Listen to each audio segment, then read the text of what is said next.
Good morning. Hi, everybody. All right. Well, I want to start by thanking Heidi and the rest of the organizing staff here at Intermittent for the opportunity to speak today and to share my story with all of you. It's a real honor to get to share the stage with so many bright, innovative women in tech and the arts. So here we go. Let's dive in. I want to start by saying hi. My name is Kaylee Williams, and I am a white, middle-class woman. I run a tech company called VolunteerLocal. We provide a volunteer scheduling and registration platform for events of all types all over the world. Now, over the last 5 years, I've had the opportunity to learn a lot of really very important lessons along the way, as you might imagine. I've learned how to sell our product. I've learned how to prioritize developments in the pipeline. I've even learned how to do financial forecasting so that we can make better, more informed decisions as we scale our business and make bigger purchases. But hands down, the most important lesson that I've learned so far is how to build a team. And not just any team, but a diverse team that reflects the global nature of customers that we serve. Let's start at the beginning. I grew up in Iowa. According to the United States Census Bureau, my hometown was 93.9% Caucasian. I went to a small high school where I had the opportunity to get super involved in both my academics and extracurricular activities. I was a huge nerd in high school. I played the French horn in band. I sang alto in choir. Yeah, we got some French horn players. I sang alto in choir, and I got to do a lot of sports. And keep in mind, I went to a small high school, so I did not have to be good at sports to actually participate in them. But I did run cross country and track, and I played basketball and softball. Now, my parents were both educators at the university in the town where I grew up. So they really emphasized for myself and my siblings the importance of getting a good education and doing well. Because of this, I worked really hard in school, and I got a scholarship to a 4-year public university. Like many of my peers, when I graduated from high school, I went right on to get my 4-year degree. In college, I studied English, and I know some of you are going to be scratching your heads and thinking, how did a girl who studied English end up in tech? I will tell you, I use that degree every day. But I also had the opportunity in college to get really involved in things that I was very passionate about.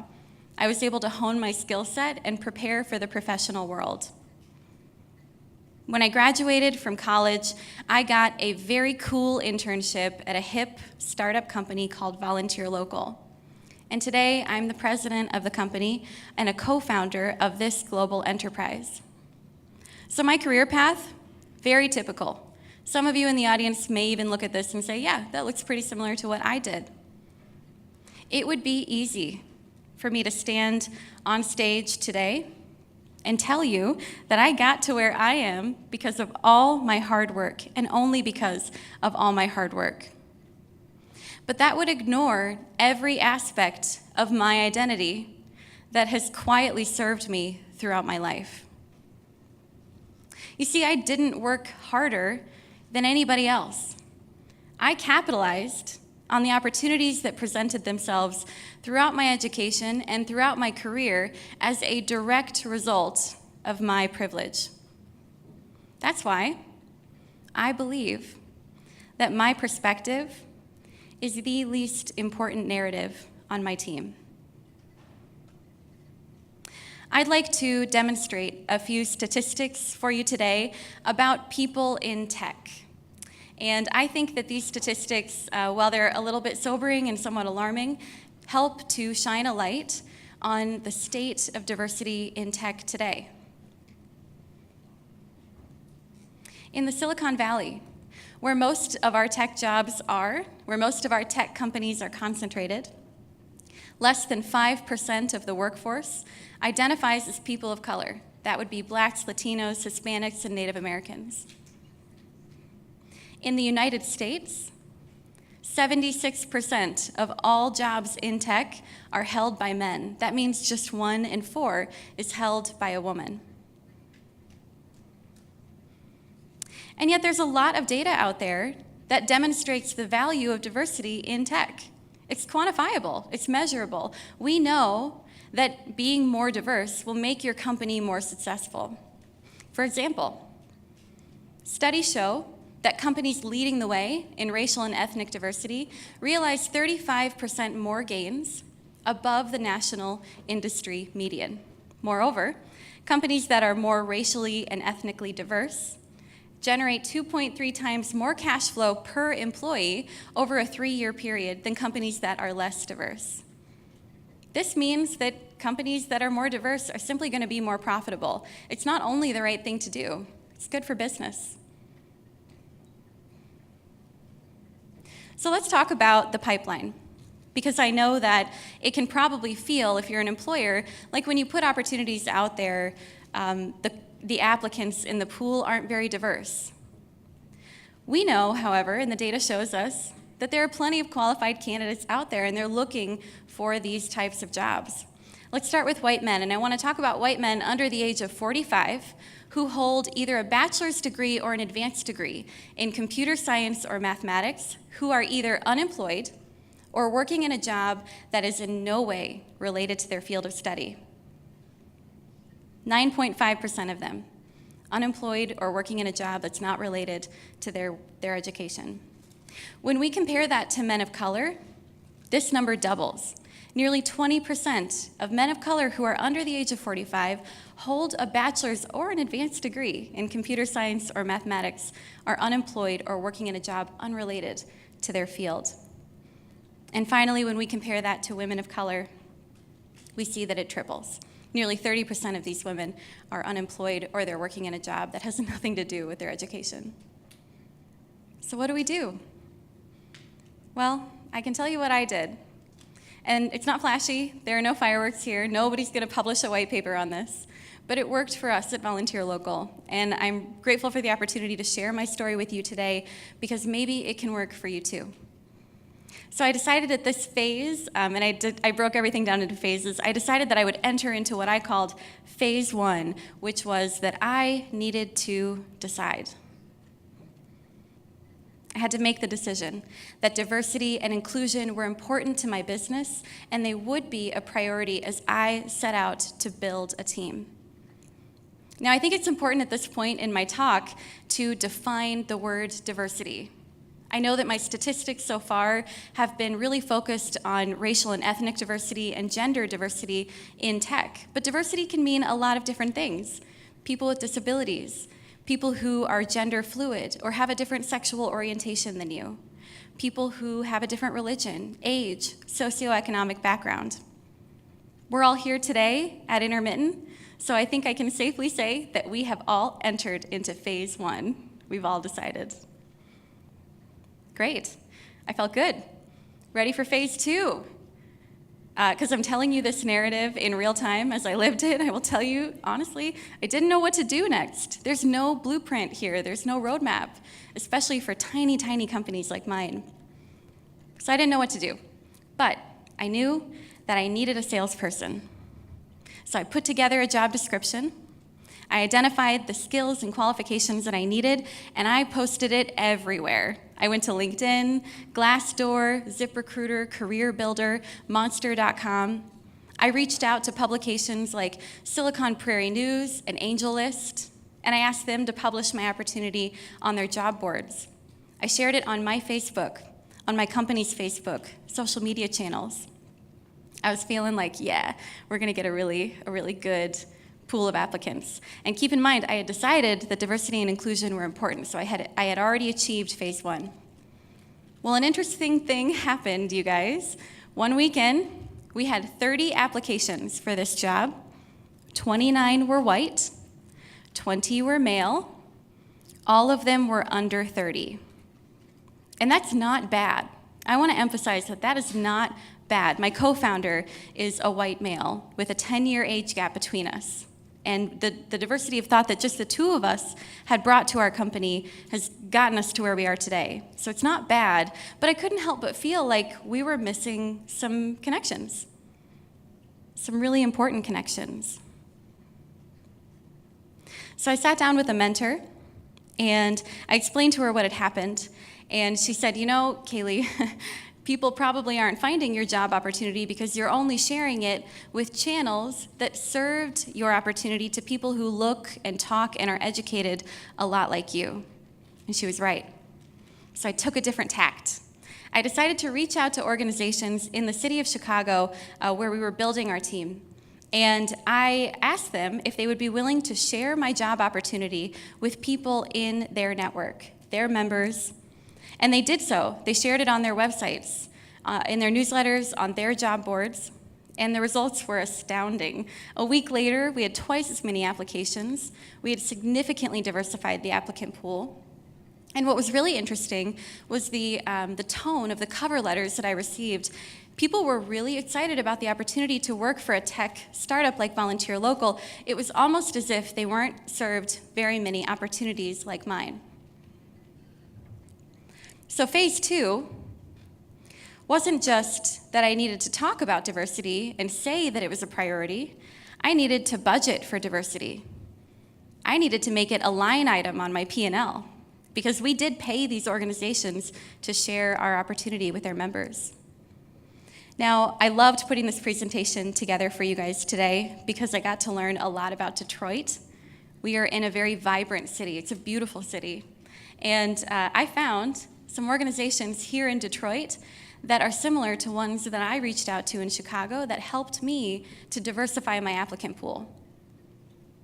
I then called these organizations and I invited each of them to send representatives to be here today.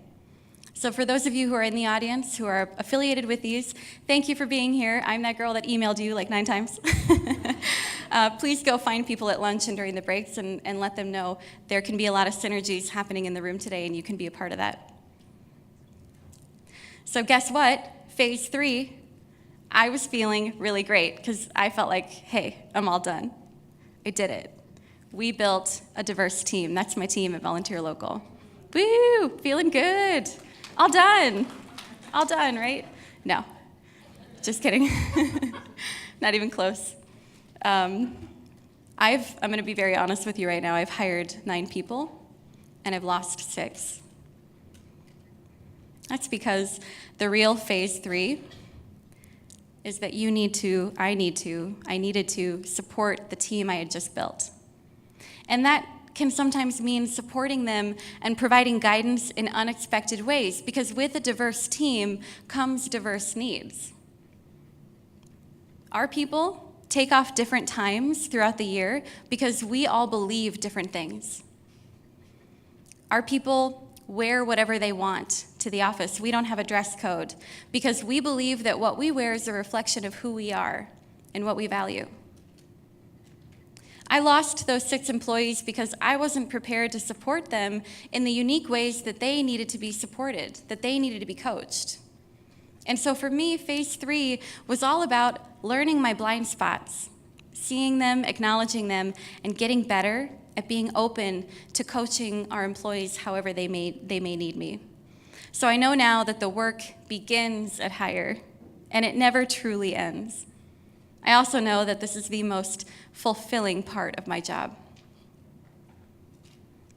Today, our culture is stronger than ever. What does that mean? That means we're more productive. It means that we perform better as a team than we did individually. We are growing at twice as fast. We're growing very quickly. We are exploring new verticals that I never thought that we would explore before. And we're solving problems from really creative, unique perspectives because we have so many different worldviews at the table. We've empowered our team to make executive level decisions to help scale our business. And it's been phenomenal. Even as a small company, we're already reaping the benefits of our diversity. Now, I believe in a little thing called little wins, and I just found out quite literally 3 days ago that it's not little wins with a D. It's actually little wins is what people really say. But like I said, I'm not very good at sports, so I always heard it as little wins, and I just thought of a sailboat. So I think the analogy works. Yeah, I was told to keep the D. They were like, it's cute that you didn't know. So I kept the D, but I think it works here. I believe that our individual actions are greater than the sum of our parts. I know that these problems are big, they feel overwhelming, and they were to me too, and they still are. But if you think that you can't make a difference, if you think you're too small to make an impact, I'm here to tell you that we can. Sorry, I had to do my little animation. I felt really good about the sailboat. We can make an impact, no matter how small you are. It matters what you do. And so here's my challenge to you today. Why not start now?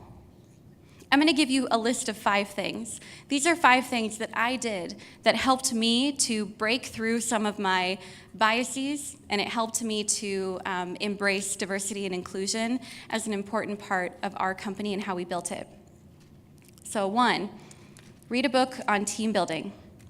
I have 2 that I would recommend for you today. Never by Chance by Joe Calloway, and Learning the Rockefeller Habits by Vern Harnish. And I can share those with you at lunch too if you guys want to write them down. 2, go to a pride parade. I went to a pride parade. It was awesome. I had a great time. I came home covered in glitter, and it really opened up my eyes. 3, subscribe to inclusive press. After I did a little digging, I found out that there are a lot of publications and organizations and radio shows and podcasts that spotlight companies and people who are doing the right thing and focusing on diversity. 4, be brave. I tried to be brave. I was inspired by a 58-year-old woman who, when the Black Lives Matter movement really started to gain traction, took a friend of hers out for coffee. Her friend happened to be a minority. And she said to her, I don't understand this movement. Can you explain it to me? That's really brave. That's really hard to do. And it was uncomfortable for both of them. But they did it, and they had the dialogue. And I think the takeaway for me, at least, was when the opportunity presents itself to ask the question, and then be open and be prepared to hear what you need to hear. Finally, own it. Try to own it whenever and wherever you can. I'll give you an example of how we owned it at VolunteerLocal. This is our logo. It's on our website. It's in every VolunteerLocal account when you log in. For the month of June, we changed our logo. And we did this because we wanted to take a stand, because we believe in equality for all people everywhere. And we got really great feedback. We got a lot of emails and calls from our customers who just wanted to say thank you to our company for putting that out there. You guys might recognize these folks. This is one of the most popular shows today on HBO. It's called Silicon Valley. It's about tech startups. But my company doesn't look like that. We look like this. And I know that great companies are built by great teams. So I want to thank you for letting me share my story with you today. I hope that I provided some value to you. And I would encourage all of you to take something from Intermittent and go out there and build your great team. Thank you.